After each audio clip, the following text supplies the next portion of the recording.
that although our church is primarily made up of young married couples, there are several thousand singles that sit among us every weekend, and they're all over the map in their singleness. Some of them are vowed singles, like they plan on being singles for the rest of their life. They plan on using their lives to kind of make disciples and be a part of the kingdom of God, and see that being single creates some space for them to really give themselves over to that. And then we've got quite a few that are like, that ain't my gift. I don't want that gift. If God tries to give me that gift, I'm going to try to return that gift. I'm just waiting for my person. And if you could preach on that, that would help me. And then we've got widowers and we've got divorcees. But there's several thousand people who are sitting in this 3-week series on marriage kind of going, okay, what does this have to do with me? And so I want to just say here on the last week, I read something this week that I just thought, that's really good. I'm going to steal that in a book by a man by the name of Peter Scarzero, I think is how you pronounce his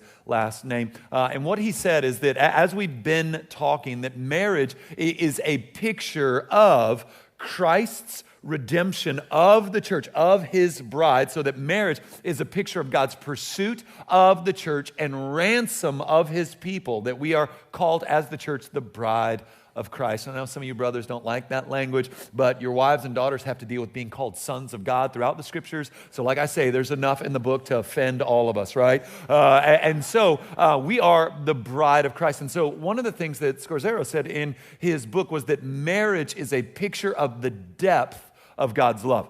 And what he meant by that is, like, if I think about being married, I've got my person.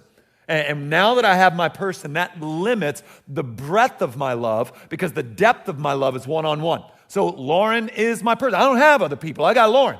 And my heart, my mind, my creativity, my energy, my vitality goes to this woman. And in so doing, we communicate to the world and to one another the depth of God's love, where singleness paints another picture, because we know from the Word of God that the love of God is not just deep, but what? Wide. Right? So singleness portrays and shows the picture of the breadth of God's love. Because if you're single, then you don't have a person, you have a community. And so as you love that community, walk in that community made up of friends and family and coworkers, as you love like that, what you're communicating then is the breadth of God's love. And the church and the world need both pictures. And so if you've been listening to this series and you're a single and you're going, okay, if marriage is a picture of Christ redeeming for God, the church, buying his bride, then what is my singleness? Well, I think Peter is on to something, right? That you are communicating the breadth of God's love to the world. All right. Now, second thing I want to do is I want us to honor and celebrate a group here. And I want to kind of tell you what they did and why we're going to do that. The Village Church, being the size that we are, we have a communications department, right? Most churches don't have comm departments. We actually have a comm department. And so if you think about Exodus, the workbook you got, the videos that we showed, that's all our creative team kind of creating these things, because we're after the whole person, right? Not just the mind, but the mind and the senses and the heart. We want the whole person in glad surrender to Christ. And art tends to do that, grab hold of places that aren't just, our kind of intellectual capacities, but kind of stir up our, and this, about a week and a half ago, the DSVC Awards were held here in Dallas. They featured a large number of successful creative advertising agencies, big and small, throughout the Metroplex. So think of organizations like American Airlines and different large organizations and their creative teams here in the Metroplex.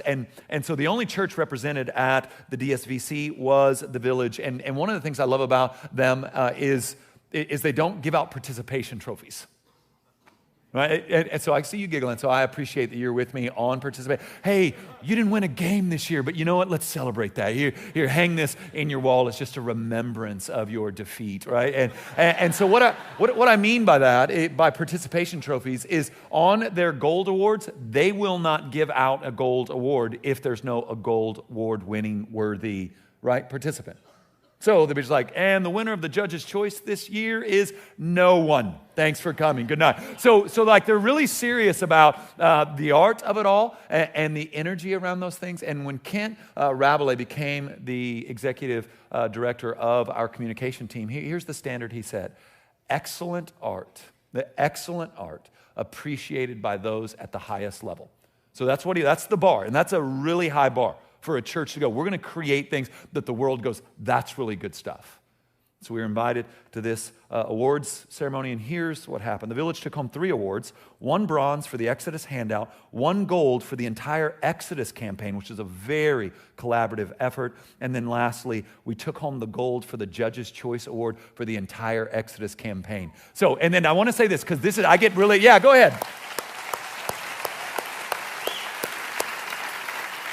But here's the thing, I love that team works so hard. They're so behind the scenes creating things that kind of stir our affections for Jesus, and kind of we rarely even think about what they're doing and how they're doing it, all the copy that needs to take place, it's a stunning amount of work that these brothers and sisters do. But I think the thing I was most excited about is the Judge's Choice Award was given by a man who is a very well-known, very well-respected kind of filmmaker, and his assistant came up to our team, just tears in her eyes, saying that this man was not a Christian, was far from not interested, and yet the Exodus material was haunting him, and he began to dig into his Bible and try to get to the bottom of all of this, and so we can praise God for that also. Now, one of my favorite things about the comm team and why I won't have them stand is despite their unbelievable giftedness at creativity and putting works of art out there, to the man or woman, they're nearly all introverts. And so if I had them stand up right now, they might resign and get jobs in the secular world, and they're too good, so I'm not going to do that. But one more time, because there's many of them in this room. Will you thank them for great job, guys? I see you, Jenna. I'm not going to do it. Okay, now we're going to finish out Captivated, which, by the way, that's their graphic, right? And so here's what we've done. We talked week 1 just about the nature of what marriage is, that it is covenant, that we enter into a covenant with one another that is not primarily emotive, although there are emotions involved. It is a commitment of the will that I am giving myself to this person. And so we talked about what marriage was. And then last week, we talked about the gift of sexual intimacy from God, that sex is God's idea. That wasn't a work of the devil. That's not just something we have done, but that God biologically, physiologically did that, gave that as a good gift. And then he put boundaries around it because sex has a way of touching the soul in a way nothing else can. And so we talked about the fact that the boundaries have fallen for us in good places, that the Christian doesn't think sex is dirty or, it's like dirty, disgusting, gross, save it for the one you love. Like, we don't believe that. We think it's a really beautiful thing that's very powerful, and so we need to keep it in the boundaries that the creator of it has given to us. So we talked about that last week. And then here's how I want to end our time together. I want to end our time together talking about marriage by thinking about and looking at how we might continue to cultivate our marriage where we are today in our hopes of getting to be, by the grace of God, 85, 90 years old, still in love, surrounded by grandchildren and maybe even great-grandchildren, and grossing out, right, our grandchildren by still being affectionate to one another, right? I want to talk about how we can do that. Maybe this is the best illustration. This is the one I historically have used. My wife, she likes fire in the fireplace. It's not a joke to say that as soon as we are in the low 70s, she will turn on the air and want me to start a fire. So like she just loves it. But I don't get to be the man that has the light switch fireplace. Not to shame you, but how many of you have the light switch fireplace? It's just me being envious. All right, like here's you get home, you're like, oh, it's a little chilly. Oh. Not me. Like, I'm a caveman, like I got to go find a flint rock, gather some kindling.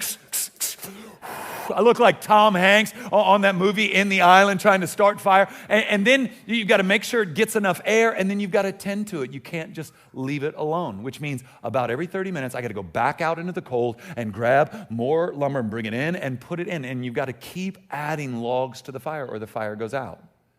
And so maybe the way to think about our time together today is what are logs that we can be adding to the fire in our marriage to ensure that thing stays toasty, right? Can I use that word, toasty? I think I just did. You can't stop me. I did it. All right, let's look. Song of Solomon, chapter 7, starting in verse 1. We read this text last week. I want to kind of draw something else out of it. How beautiful are your feet in sandals, O noble daughter. Your rounded thighs are like jewels, the work of a master hand. Your navel is a rounded bowl that never lacks mixed wine. Your belly is a heap of wheat encircled with lilies. Brothers, look at me. Don't do it. It is not going to translate. I know I said that last week. I'm trying to serve you well.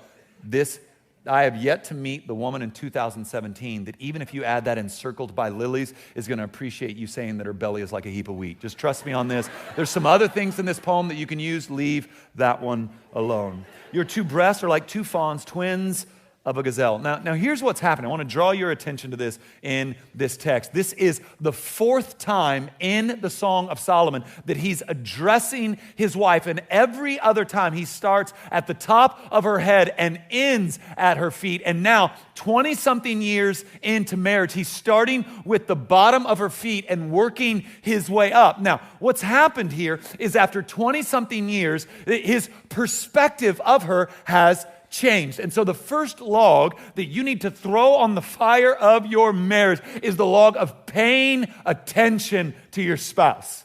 If I could just, I've been with Lauren for 20 years. She's been at least 4 different women in that 20 years. And it's not sometimes it's like a radical change. I went to bed with one woman and I woke up with another woman in my bed who had different things she liked, different things she didn't want to do, things she was drawn to, things she didn't like at all anymore. It's just confusing. It's discombobulating. And so we believe as Christians in progressive sanctification. We believe that God is changing us. He is making us more like Christ. He is growing us. And if that's true, that means I live in a house with my wife that the Spirit of God is changing her, growing her, moving her. And He's doing the same thing in me so that I am not the man she married. She is not the woman I married. We have changed. A simple illustration. When we first got married, Lauren loved late night movies. And so that was our thing. We didn't have any kids. I was kind of traveling full time as an itinerant teacher. We kind of had an apartment over in HEB because it was the closest thing I could get to the airport. And man, I was just traveling, teaching all over the place. And so, man, our thing was, hey, it's 9:45. What do you want to go do? Let's go see a movie. And we'd go to these late movies, get home at 1 and go to bed and then get up and start again. And that is not the woman I am married to right now. I can't even imagine what would happen if I came out and say, hey, 10:15 showing a Wonder Woman, let's do it. That will not go. She's like, do you not know my day? Do you not know what we have? That would just go bad for me. In fact, and if you work for LISD, I think that there's nothing you can do about this now. I'm just going to test the waters. When Rogue One came out in December, I pulled my kids out of school. I just said, hey, I need the Chandler kids. What's up? I was like, well, I'm their dad and I want them. Because I didn't want to lie. And we go, they all have dentist appointments. I didn't want to do that. I just said, hey, I need my kids. Yeah, I'm their father. I'd like my kids. Give me my children. And then we went up to AMC and we watched Rogue One. And at the apex of Rogue One, everything's blowing up in his face. And Reed's my 11-year-old, he's just so giddy, me a tear, one tear going down. And he's looking at me. He's like, you love me, Father. I'm like, I do love you. And then we all look down and Lauren has her head and her mouth, she is sound asleep at 2 p.m. This is not a woman I could take to an 11 o'clock show anymore, right? But that is who I married. She's changed. I need to be paying attention. There are few things. I've got to calm down or you're not going to listen to anything I say. There are few things that will fan heat and passion into your marriage like paying attention to your spouse. Brothers, sisters, you need to have a radar for when your spouse says, ooh, I really like that, or oh, man, I love that. Or when they linger too long at a store looking at something they would like to get but can't necessarily afford, or when they look through that magazine and smell that perfume and talk about how nice that perfume is, or they're looking through, Field and Stream or whatever your dude's into, and it's like, oh, look at this, the new Weatherby 257. You just need to take note. That's a way to kind of bless. I got a little touch here. I know they've been wanting that, or even something like, oh, Medea from Scratch is about to open. I love that place. Boom, you need to fight. You need to have a file in your gut for that. Now you just need to pay attention. This is what they like. This is what they don't care for. This stresses them out. This does not stress them out. This alleviates stress. This causes stress. This is just paying attention. And you can see that because he has now seen her differently. And then he goes on to compliment things in her that only he would know about at a certain depth. And so let's look there in verse 4, again, brothers, don't use this. Your neck is like an ivory tower. Your eyes are pools in Heshbon by the gate of Bath Rabim. Your nose is like a tower of Lebanon. That's the one I would say the farthest away from, which looks towards Damascus. Your head crowns you like Carmel, and your flowing locks are like purple.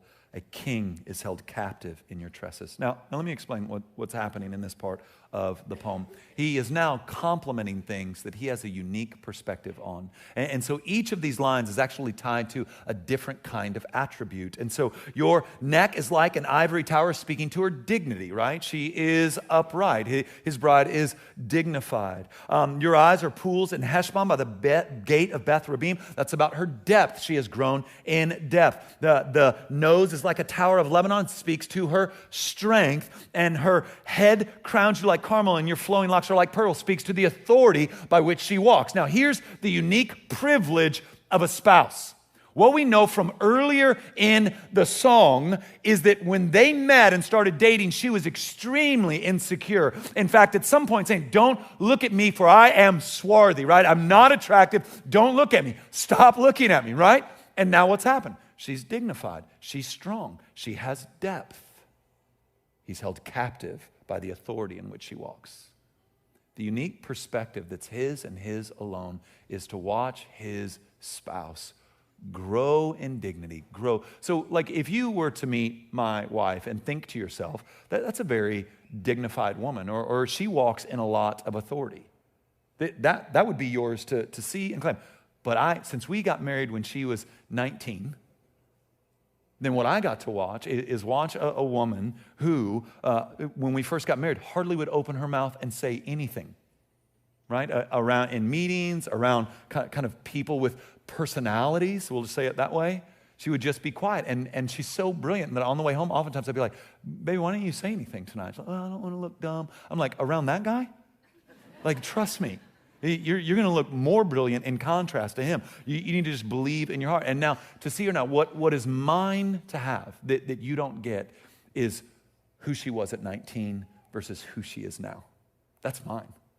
Like, I get to see that. I get to watch that. I get to rejoice in that. I get to marvel at that. And here's what's happened. Your dignity, your strength, your authority, I am held captive in your tresses. Like I am still captivated by you. You are stunning. And unless you think there's not physical heat there, look at verse 6. How beautiful and pleasant you are, O loved one, with all your delights. Your stature is like a palm tree, and your breasts are like its clusters. I say, I will climb the palm tree and lay hold of the fruit. This is the appropriate time to remind you we're reading from the Bible. So, right, like people think that our God's all crusty and really buttoned up, and this is about like climbing a tree and grabbing some fruit. This is like in the Bible. Like I'm not reading off of, I'm reading out of the Bible. But then watch what's happening. Still would stay away from these, brothers. I say I will climb the palm tree and lay hold of its fruit. Oh, may your breasts be like clusters of the vine. Now, here's what I think you can use. And the scent of your breath like apples, and your mouth like the best of wine.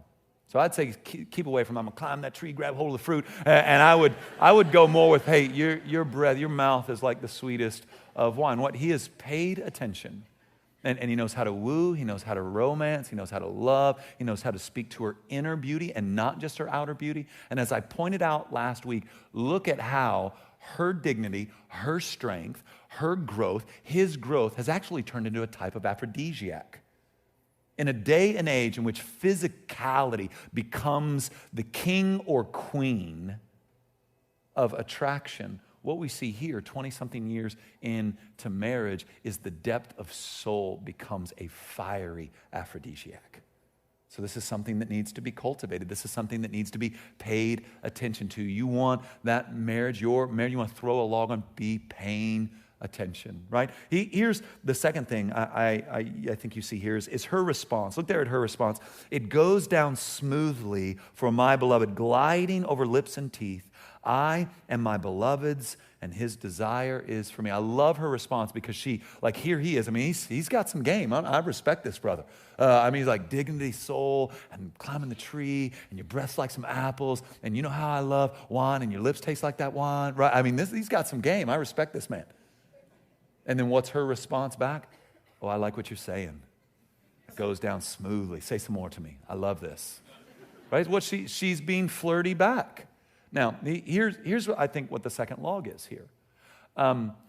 Everyone, not everyone, most people, the tendency, the drift as we get older, especially if we get married young is to get a little crusty. To just stop being as flirty, to kind of drift towards, we just got things we've got to get done, and kind of that playfulness and affection that's there early on ceases. And I think the second log here that we see in this interaction is that you must fight for and pursue fun and what the Bible calls in Titus brotherly affection. Brotherly affection. You should cultivate a rich and real friendship with one another. You should laugh often, and you should try to create spaces in which fun is the rule. Like that's literally in our kind of 4 main rules of the Chandler house. Well, one of our rules is we're going to have fun. We're going to laugh a lot in this house. And dadgummit, if you're not laughing, bad things are happening. All right, we're going to have a good time. Have a good time right now. We want to just cultivate an environment where we're serious about laughter and fun. And I especially want to do that with my wife. And just, this is free, not in the notes. If it's not fun for your spouse, it's probably not fun. I'm just saying that because I know some of you brothers are like, what, baby? I was trying to fight for fun, like Pastor said. Well, yeah, dumping cold water on her while she's in the shower probably isn't her idea of a good time. But you just have to find places to have fun.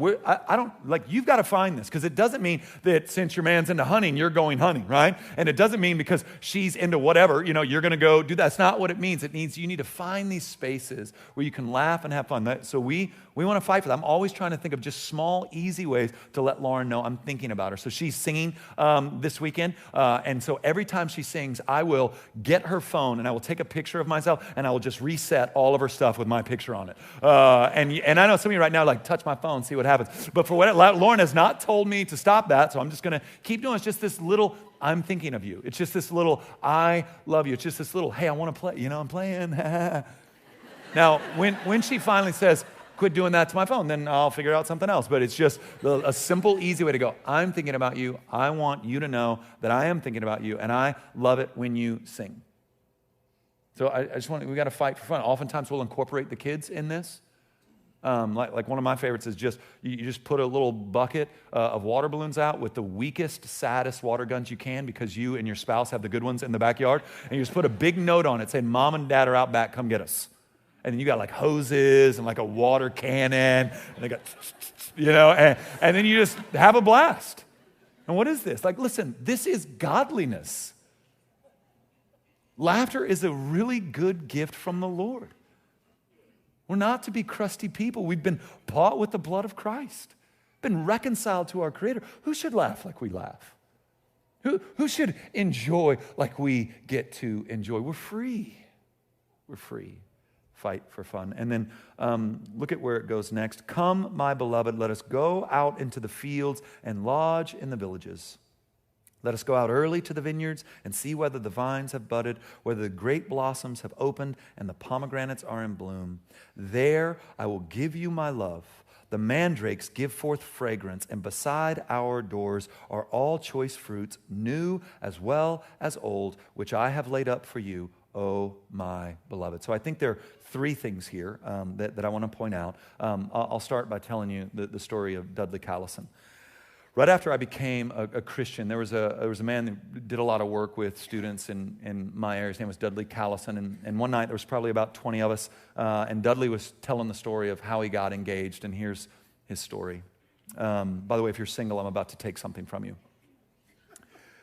Dudley picked up his girlfriend, soon-to-be fiancée, in his car. She got in the car. They drove out to this lake. This all happened in Arkansas. And they get out to this lake, and they get in this canoe, and they canoe out to this island in the middle of the lake. And there, I guess there's some interns or something that had set up dinner, and they served them dinner. And then the speedboat picked them up. And then they kind of went around the lake on the speedboat. And then when they got back to shore, his car was gone, and there was a limousine there. And then they got in this limousine, and they drove in this limousine out to this small airfield and got in this little plane, and they took off in this plane, and they landed back in the hills of Arkansas at some college back there. And then there's this chapel on that campus, and it had been set up for a wedding with all the candelabras, and there was just a giant card at the altar that had her name on it. So she walked up, opened the card, it just said, "Will you?" She turned around, boom, he's on the knee and proposed. It ain't even got good yet. And then when they walk out, there's this old beat up rusty truck that they get in, and they ride that truck to this restaurant where he had flown in all her friends and family and his friends and family. They had this just kind of epic celebration that they're engaged. And then after everybody kind of went to their rooms and hotels and all that, he began to explain to her that each mode of transportation was symbolic of part of their life's journey together. That the car was symbolic of the normalcy of their life, that the canoe represented those times they were going to have to work hard together to get to a goal, that the speedboat represented the fun they were going to have, the plane was, or the limo represented when some other thing would be driving the direction of their life, the plane represented their spiritual journey, and the beat-up truck represented growing old together. Are you serious, Dudley? Like, he was telling this story, like, and I'm like, God, I hope the woman I'm going to ask him, like, that made me give up. I'm not going to lie. He told that story, and I was like, whatever. Lauren, I was like, what do you think? What are you doing the next 50, 60 years, right? Like you can't, like, man, no. I mean, what can you do? Like, everything else, if you heard that story, everything else, I'm like, nah. And then he followed that. They got married on a 31st, and to this day, as best I know, on the 31st of every month, I think there's 6 of those a year, he just buys her a gift and puts it somewhere in the house. Like, he doesn't tell her. He like gets her new perfume and puts it in the thing, or gets her blouse she was looking at and just hangs it in her closet. And so now, after all these years, like, she gets up, she's looking like, God help that brother if he forgets 131st, right? Because she's looking now. It's like, oh, where's the, honey, it's the 31st. Like, that's too much, man. That's a lot of pressure. Now, here's why I tell you that story. Look at me. Dudley Callison is a natural romantic. That is not most men. It's just not most men.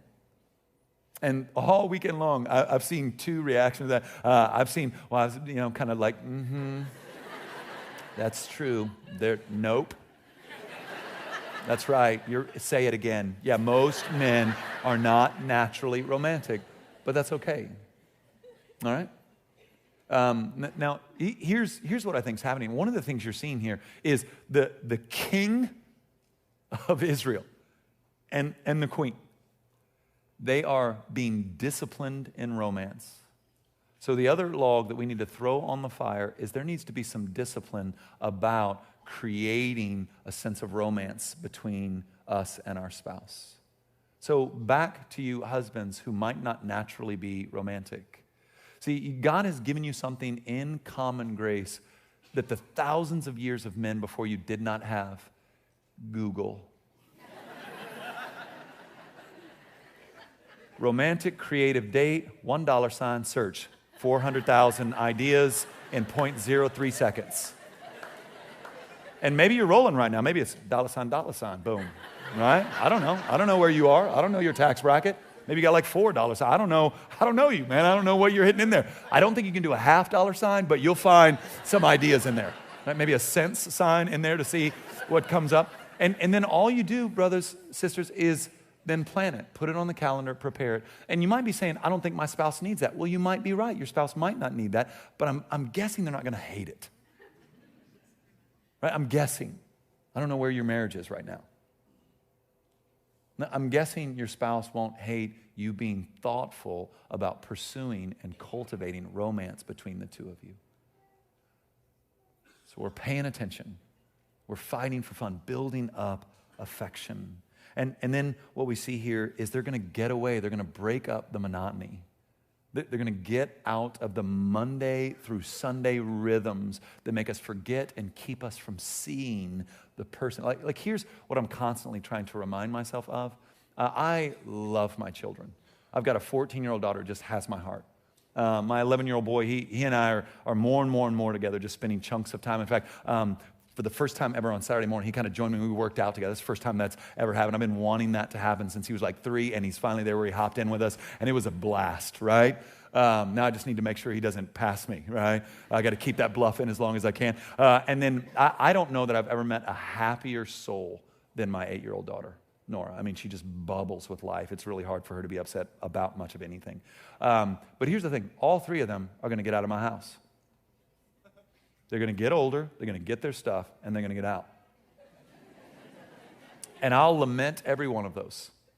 I will lament and feel a real sense of loss with every one of those. But I cannot not cultivate a strong relationship with my wife that has me in another 8, 9 years wondering who I'm married to when the house gets quiet again. Because right now it's chaos. And all the parents with multiple children said, Amen. First week of summer, anybody feel like an Uber driver this summer? A non-paid Uber driver? Yeah, I mean, just all over the place this week, right? We had like multiple camps, and it's just beginning. And in the chaos of this season, we must find moments to pull away and work on reconnecting with one another. That's not expensive. That's not elaborate. This is the king and queen. They're heading out to some orchard somewhere. This can be as simple as if you're going out with a group of friends, leave an hour earlier, catch a drink with mama and catch up. This can be, if you can, trying to find a way to pull away for just a couple of days, just the two of you, and do more heart-level work, not surface work. Do your best to not talk about the kids. Learn and cultivate good questions about how can I serve you better, and not ask that question in the hopes that you get to dump what you wish they could do better. Right? That's manipulation. That's not love. Find spaces to connect physically, find spaces to connect emotionally and spiritually, to ask what God is doing. You're already paying attention.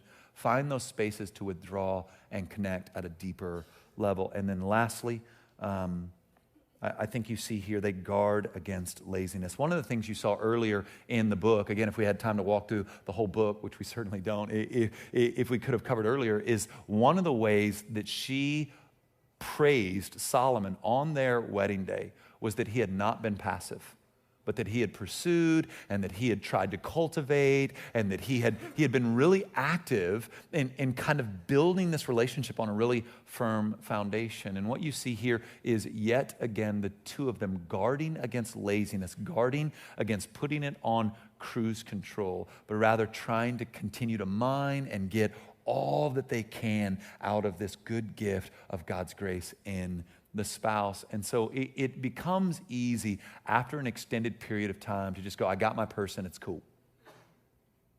And yet I think there are riches for you, experiences for you, joy for you in not getting lazy, but continuing to cultivate that relationship in all areas. And so we must guard against laziness. We can't afford to put our marriages on cruise control. So maybe that's finding a marriage retreat to go to every year. Maybe that's a date night every week. You just must fight against being lazy. And the way that plays itself out, probably in 2017, is you both get in bed with your cell phones.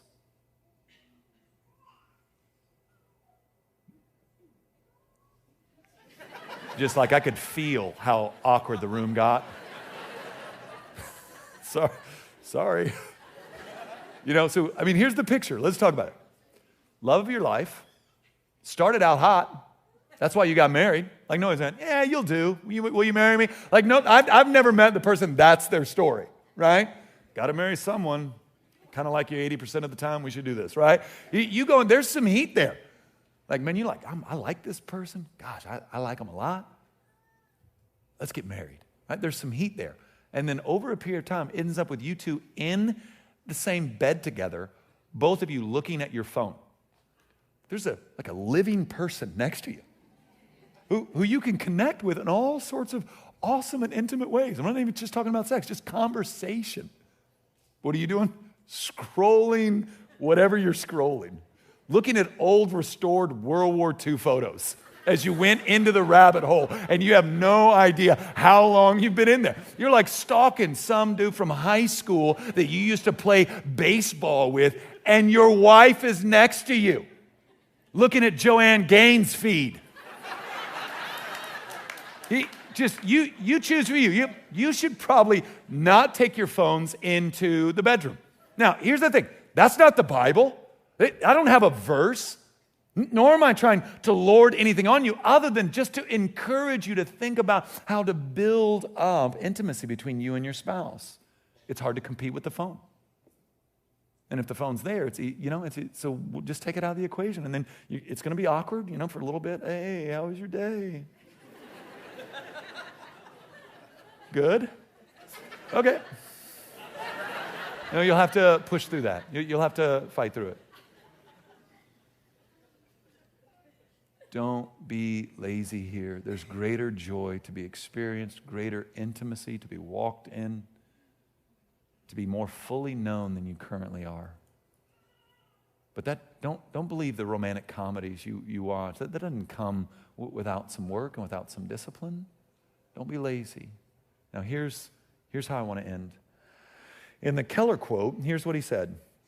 According to the Bible, God devised marriage to reflect the saving love for us in Christ. So if you remember what we said early on, quoting from Peter Scazzero, is that marriage shows the depth of God's love. You're my person. I am pursuing you. I'm all in on you. You are going to be what's in my mind, what's in my heart. You will be the pursuit of my life is you flourishing as a person. That's the picture of marriage, the depth of God's love as revealed to us in the coming of Jesus Christ in his life, death, and resurrection. Which means everything related to marriage is a shadow of something greater. Everything related to marriage is a shadow of something greater than itself. And so when we're talking about this, when we're talking about kind of keeping the fire of love going, keeping intimacy going, keeping kind of a fervor and zeal for one another going, that's the shadow, but the form is found in this quote and found in Ephesians 5. That every time you see a man move towards a woman, every time you see a woman move towards a man, every time you see marital romance, you're seeing a picture of God's love for his church, God's love for his people. I think the way this is seen in one of the ways that's harder for us to digest, but maybe is a way that we could get it.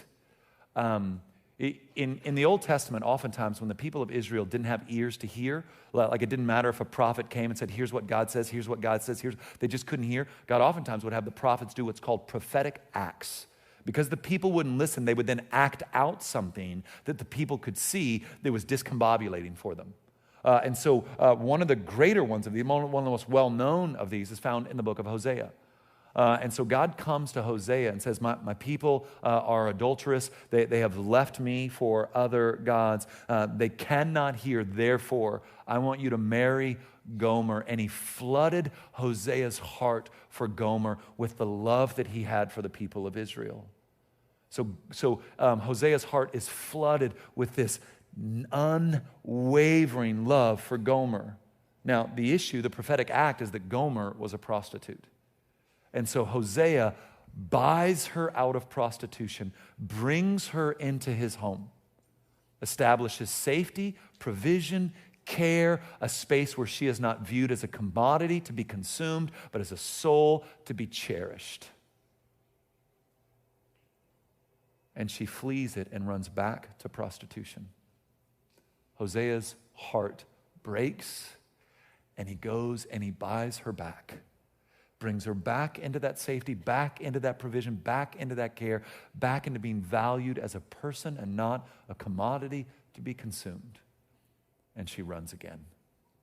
And Hosea, then heartbroken, grief-stricken, tear-stained face, goes and buys her back and brings her back into safety. And God's message to an adulterous people is that they were his bride. And he was their husband. And he would continue to seek them and rescue them and save them, even in the midst of disgusting and despicable adultery. And this is the God of the Bible that reveals through marriage, that paints on the canvas of creation via marriage the depth of his love for his bride, the church. So listen, I want your marriages to flourish, right? It's a picture of the depth of God's. I want the world to see you in love with your spouse, keeping logs on that fire, letting that fire burn hotter and hotter and hotter. But more than I want that for you, I want you to get a sense of God's unswerving, unwavering devotion to you who are children of God. And if you're not a Christian, this is the commitment of our God. Like, what other God in the human imagination moves towards people like this? Isn't not the message that gods are angry and ready to destroy, and yet the God we see in the Bible uses this as the illustration to get us to understand the depth of his love. And maybe you grew up in church and you're like, well, so there's no punishment for sin? No. Grace does not make sin safe. Grace does not make sin safe. It makes sinners safe. But sin has consequences. All sin has consequences. But the invitation to you and to me is to come into that place of providence, of care, of safety, of covering, where we might flourish as human beings under the care of our loving Father and, according to biblical imagery, husband. Let's pray. Father, I pray a prayer blessing over the marriages in this room. Just ask even now that you would begin to drum up in the hearts of husbands and wives places where they haven't paid attention and maybe steps they need to take in regards to repentance and confession and such. But I pray that even more than that they would get a real sense in this kind of romantic picture of marriage, of your pursuit of us, your love of us, your desire to shelter, care, and provide for us. Pray again for our singles in this place. I thank you for how they show us the breadth of your love. I ask that you would bless them, especially those who are eager to find a spouse and operate in this other picture that you